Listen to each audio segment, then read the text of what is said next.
This audio clip is available for download at friendlyjordies.com in both audio and video form, just in case anyone in the press wants to touch it. It's available. Hello? Nope, they're not going to? Well, that's up to you then. You're going to have to share it with as many people as you possibly can. You need to show everyone you know how the New South Wales Liberal government treats your tax dollars, and you need to share it because the press will not. They are doing everything they can to hide this from you. Do not let the Liberals get away with it yet again. There is too much riding on this election. Assalamu alaikum, ladies and gentlemen. G'day. Bonjour. How many different ways you want me to say it? Today I'll be talking about something that's a little more serious than some of the other videos you can find on this channel. Of course, that is what the second channel was set up for. It was to be for more serious videos, or just videos I deemed, not worth being on the first channel, because that is supposed to be to an extent more light-hearted. But today we're going to be talking about a lad named John Barilaro.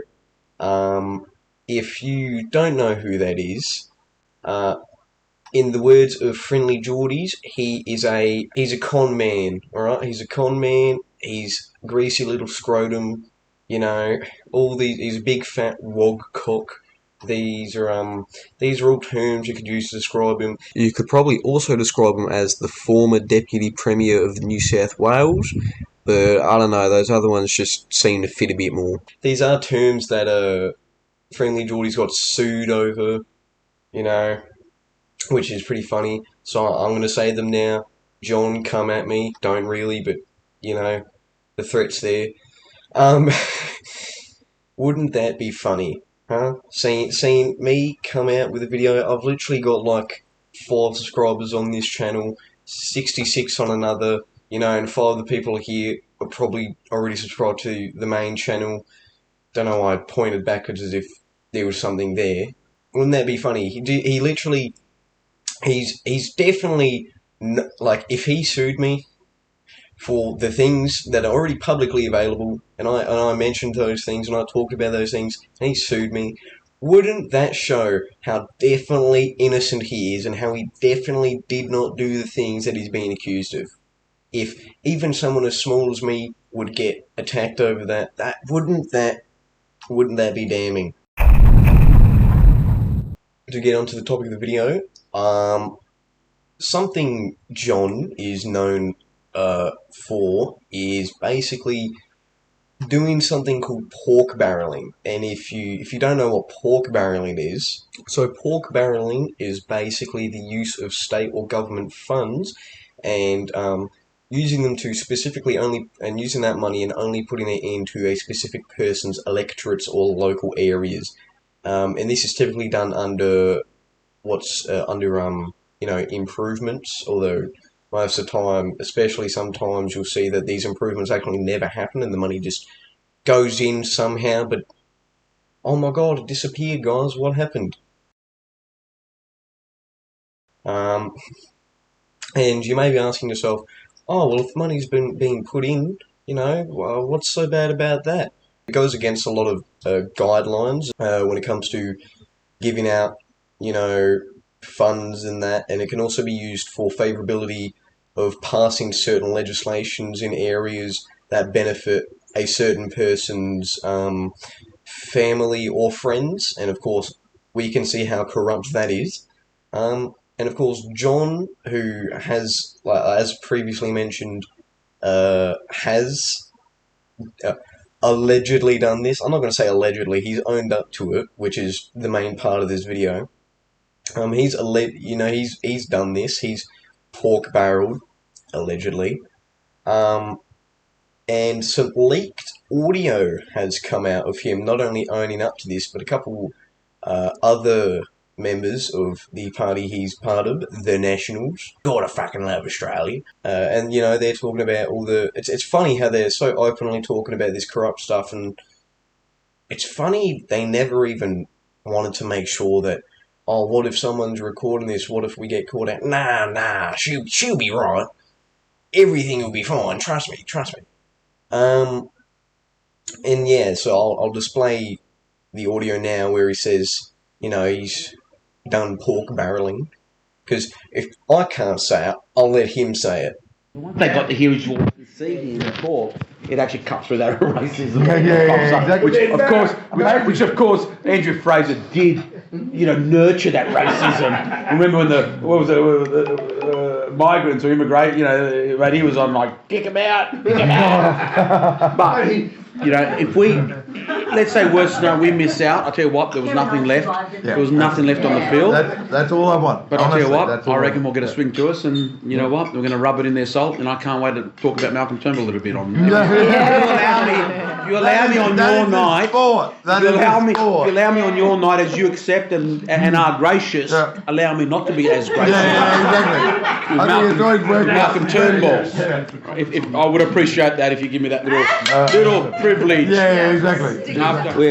I'm the one that's got to try and get to ERC and explain how I've given $100 million in an election. Yeah. That's right. And that's just ticking over. There's still 5 days to go. Anything can happen. Anything can happen now. George put in that Singleton needs a new fire station, so I think we'll be funding that this week. And not only do you have a bypass, If you win, tell them you won. Yeah. If you didn't win, tell them we don't have to pay it. yeah, well, Gladys did that somewhere, didn't she? Orange. They But, backfired. not only is Singleton getting a bypass, you're getting one with tunnels. Yeah, that's right, Coffs Harbour. Yeah, I remember that. I just went out and said, we're announcing the additional, we're going to do tunnels, not the, what was it called, the open. Open cut. And that would add, that's $500 million to the tab. And I So kept we're getting- doing I tunnels. was sending a check. And I You know why I didn't mind that? Because the state only had to come up with 20%. The others is the feds. I get phone calls from Michael McCormick. I got to go back to ERC on this. But the beauty was they were going to a federal election afterwards and they would have needed it anyway. So we saved their ass. But you know what? With all the investment in infrastructure. I'm glad you call it an investment, not pork barreling. Well, I do appreciate that. As of course, pork barrelaro. It's all about STEM, the future of every country is about STEM. And What's that going to do with pork barreling? What we are doing I can smell pork. investing. And with that revelation, that crucial piece of evidence to which there is more of, you would be wondering, surely journalists have written something about this, surely this is going to come out somewhere. No, it's not. You may be thinking, that's a poor job of journalists, and that's one of the main points of this video. Journalism in Australia, and you could talk about other countries, yes, but I'm going to talk about Australia. Journalism in Australia is so far gone from what journalism used to be. Journalism used to be something bad has happened, or even when it comes to political journalism, something bad in Parliament has happened, let's write a story on it, and it has now become, hey, something bad happened in Parliament, something corrupt happened, but they pay us off, so we're not going to talk about it, right? And that is not how journalism should be. Journalism should be, no matter what, something bad happens or some corrupt thing happens in like the Parliament, and you go, yeah, we'll do a story on that. But you may be even wondering why I'm talking about this, and that's because I'm not going to call myself a journalist. I'm definitely far from it. But I think it's funny that me, a 16-year-old boy, is literally putting in more effort into talking about something corrupt happening in a government than someone who literally went to a university to get a degree that says that they can, properly format and like some sort of report or something about something journalistic. That sentence doesn't even make sense, but yet I've still put in more effort than half the journalists in Australia. Now, of course, I'm not going to say that there aren't people, aren't journalists or news agencies in Australia that report on corrupt things. There are a few, but it's sad that I have to say a few. I know of at least 3, and I'll probably pop them up on the screen, and there'll probably even only be 1 or 2 on there that, at least to an extent, try and defend the truth of what's actually happening in parliaments and what's actually happening in governments.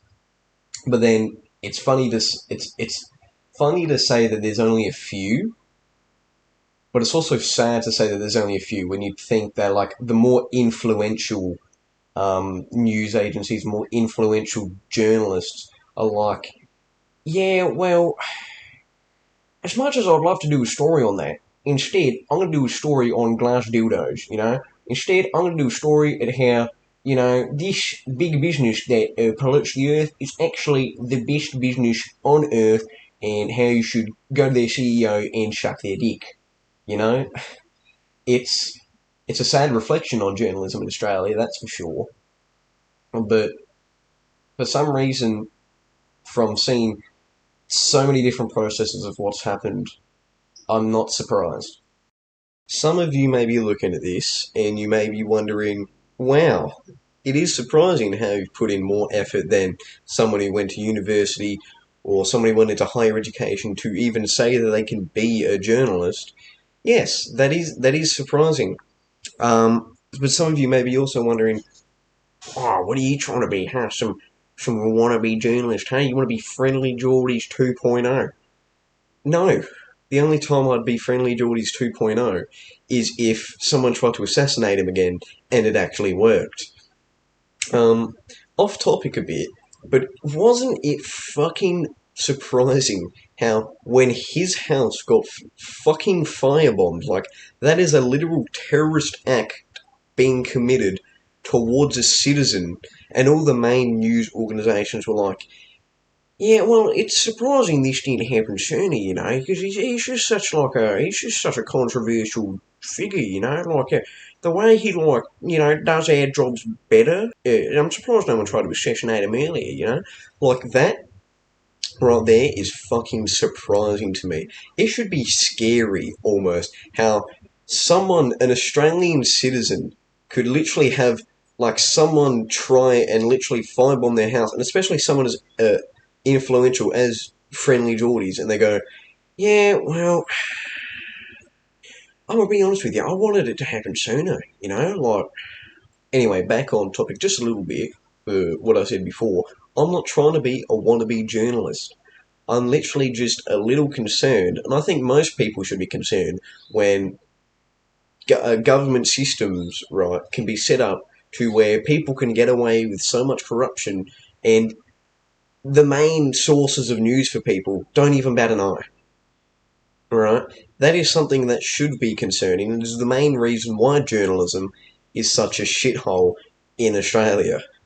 Right? Like I said before, there are some highlights, you know, there are some good ones, but most of them are shit. And most of the ones that are shit are the ones where people are getting their news from. You know, such as ABC, or 9 News, you know, 9 Fairfax, 7, fucking The Guardian, the Sydney Morning Herald. And I'm not going to say that those last two don't have some highlight articles, but they have, they've definitely not been the best when it comes to reporting on, you know, events that are pretty notable, especially when it comes to politics. Goodbye. Hope you enjoyed this. Hope you've at least learnt a little bit more. I know if I watched this, I would have learned at least a little something.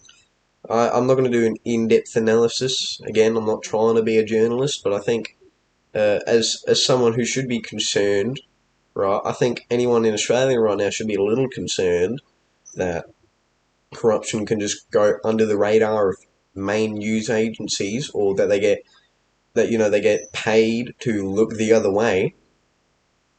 I think that should be concerning for everyone, because I think if you actually want a truly free democratic government that is actually anti-corruption, you'd probably want journalists to be talking about this kind of stuff.